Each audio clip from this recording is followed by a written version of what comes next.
acontecendo agora, no Fórum Criminal aqui de João Pessoa, o júri dos suspeitos do envolvimento no desaparecimento e assassinato do adolescente Pedro Gabriel.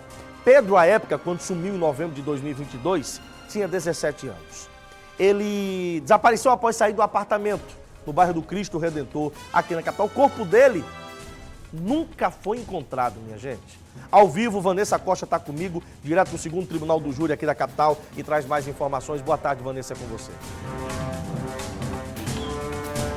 Exatamente, Paulo Neto. Boa tarde para você, para todo mundo que acompanha o Correio Verdade. Neste momento, a gente está exatamente dentro da sala do 2º Tribunal de Júri, onde acontece o júri popular do caso que ficou conhecido como Caso Pedro Gabriel, um rapaz de 17 anos que desapareceu ainda em novembro de 2022 e até hoje não teve o corpo encontrado. Nesse momento, apresenta depoimento e ali apresentam-se também as perguntas nesse momento do assistente ao delegado Dr. Bruno Vitor Germano, da Delegacia de Homicídios, que já iniciou seu pronunciamento por volta das 10h40 da manhã.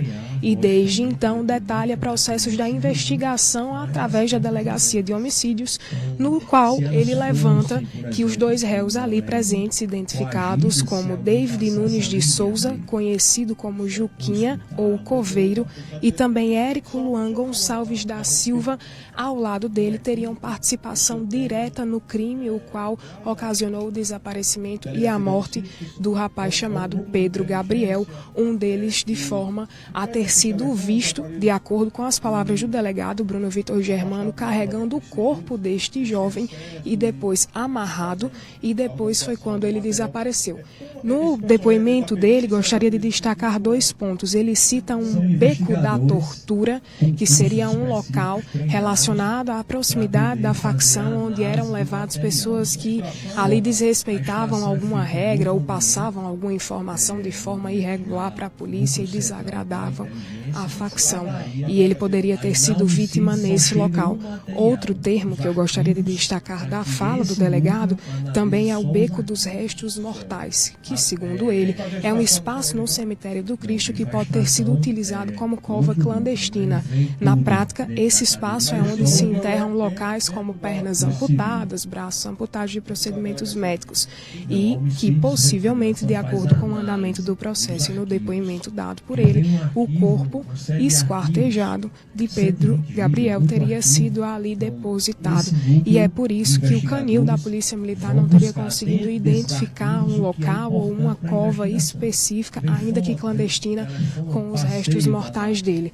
A assistência ali indaga nesse momento o delegado, que traz detalhes adicionais, e a gente vai aproveitar aqui que o advogado Getúlio Machado se aproxima da gente. Getúlio Souza, na verdade, ele se aproxima da gente, pode nos atender gentilmente, enquanto defesa dos réus, o posicionamento que deve ser apresentado ainda no júri hoje.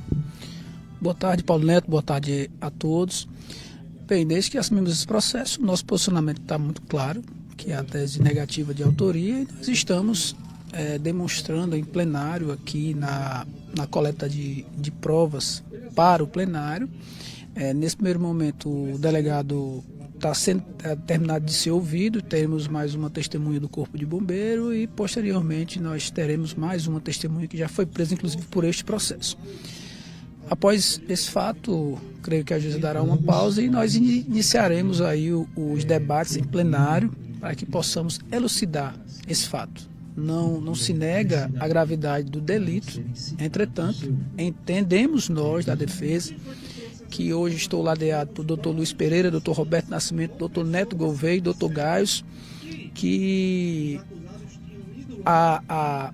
esse direcionamento para que essas pessoas que estão sendo julgadas aqui hoje, esses 2 estão sendo julgados aqui hoje, ela foi equivocada e nós defenderemos isso em plenário. Nós temos mais 3 réus que recorreram e serão julgados posteriormente. Nós estamos representando tão somente esses 2 réus que serão julgados, que estão sendo julgados, melhor dizendo, na data de hoje. Estão sendo julgados, o senhor representa a defesa dos 2 e eles estão presos preventivamente? Eles estão presos preventivamente por este processo, ambos que estão sendo julgados aqui hoje pelo crivo do Tribunal do Júri. Creio que o júri se estenderá até à noite ou madrugada, mas hoje sairá um desfecho desse processo que já dura mais de 2 anos para a sua elucidação, e hoje chegará, cremos nós, o fim desse processo. Ok, muito obrigada, doutor Getúlio Souza, por nos atender. A gente continua aqui no júri se aproximando. O promotor Demétrios Castor, nesse momento, compõe a mesa e ainda não se aproximou para nos atender, mas nós vamos ficar aqui para, de repente, termos uma fala dele neste momento, aqui também com um outro posicionamento. E a gente lembra, inclusive, Paulo, que, para que ficar claro para toda a população, o tribunal de júri, né, o júri popular, é um momento no qual os cidadãos civis estão ali para compor uma mesa e então decidir quanto a um crime contra a vida, que é o caso de hoje. Então a gente mostra ali também o promotor acaba de se retirar da mesa, a gente pode se aproximar dele para tentar, de repente, uma fala institucional. Eu vou só pedir licença para me aproximar aqui dele, ver se ele está presente, se eu consigo falar com ele. Ele pediu para a gente aguardar um pouco, então, para a gente conseguir falar também com a promotoria, o doutor Demétrios Castor, que nesse momento representa o acompanhamento à mãe da vítima e a vítima. Doutor, o posicionamento que deve ser feito hoje? Como eu já disse em outra oportunidade, o júri tem hora para começar e não tem hora para terminar. Nós estamos ouvindo o delegado que presidiu as investigações, o delegado Bruno Vitor, excelente delegado.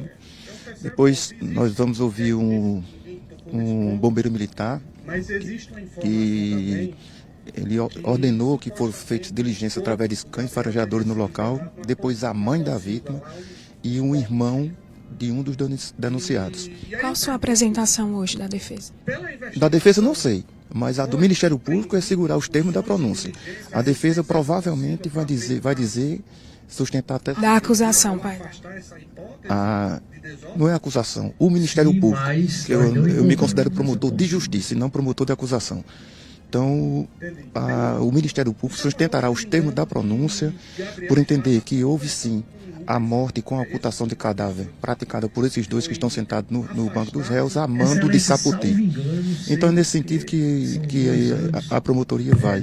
Obviamente, como eu já disse, a defesa vai tentar se esquivar dessas imputações. E aí resta saber qual vai ser o posicionamento dos jurados ao final do júri. Ok, muito obrigada. Obrigada, inclusive, pela correção técnica em relação ao termo jurídico. Ele que é promotor de defensoria. Enfim, esse julgamento deve seguir aí até por volta das 10 horas da noite. É a previsão aqui no segundo tribunal de júri. Paulo, volto com você.